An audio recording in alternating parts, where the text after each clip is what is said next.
she sees me come into the office and she goes like this. I said, oh, it's okay, I'll stay here. And oh, no, come on, she says. And so I go back. And with her very strong Texas accent and big hair, they all have big hair, she says, she's all the way from Canada.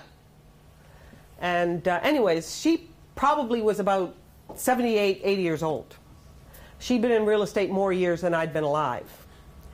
And she was trying to get this young couple to come up in price. She was selling them a house, and the offer had been signed back, and she was trying to get them to come up in price.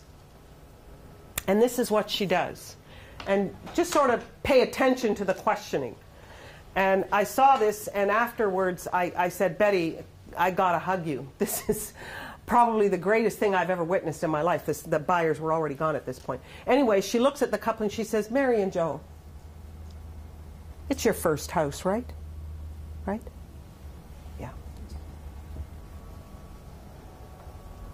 You're not going to be here forever, are you? Well, no. Well, how long do you think you're going to live here? I don't know. Humor me. 2 years, 5 years, 10, how long do you think you're going to live here? Well, maybe 5 years. Fair enough. On average, it's actually quite interesting you should say 5 years. That's about average. Most first-time new home buyers stay on average between 5 and 7 years. She said, then why are you worried? She took her finger. Then why are you worried about $215,000? You're never going to be here long enough to pay $215,000. She took out her calculator, monthly payments, $687.16 times 60 months. You're going to pay $34,183 in 5 years. Do you like this house enough to pay that? Yeah. Then sign here. What are you worried about? Oh. They pick up the pen and they sign. Exactly as you saw it, it was amazing. And then they left, happy as can be. And I said to her, that's got to be the smoothest I've ever seen in a long time.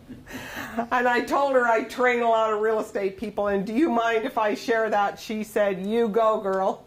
I got lots more where that came from. I should bring Betty up here sometime.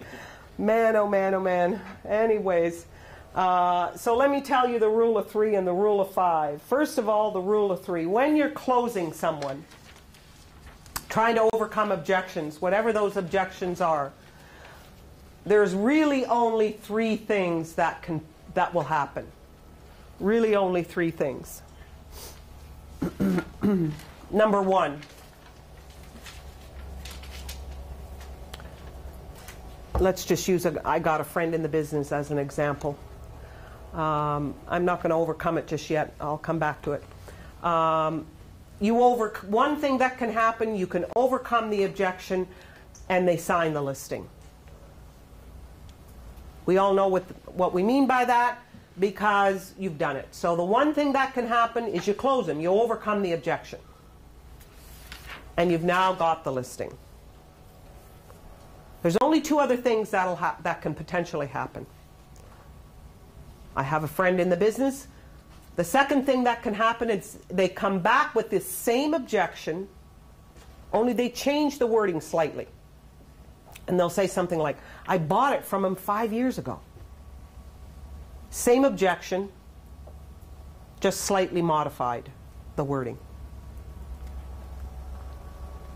That's the second thing that can happen. The same objection is repeated with different wording. The third thing that can happen is they abandon that objection altogether and they say, you know what, I don't like being pushed. I want to think about it. And they come up with a whole new objection. So 3 things happen when you try to close somebody. What do you do, however, and this is the reason I'm going through this with you. What do you do, however, when you've run out of things to say? They keep coming back with the same objection over and over and over and over again. And by the way, the more time they come back with the example friend in the business, 3 times, 4 times, 5 times, there really is a friend. There really is a friend. This is not just a stall now, like we often think it is. There really is a friend. So the more times they repeat it, that verifies that in fact it is a valid objection, what's referred to as a valid objection.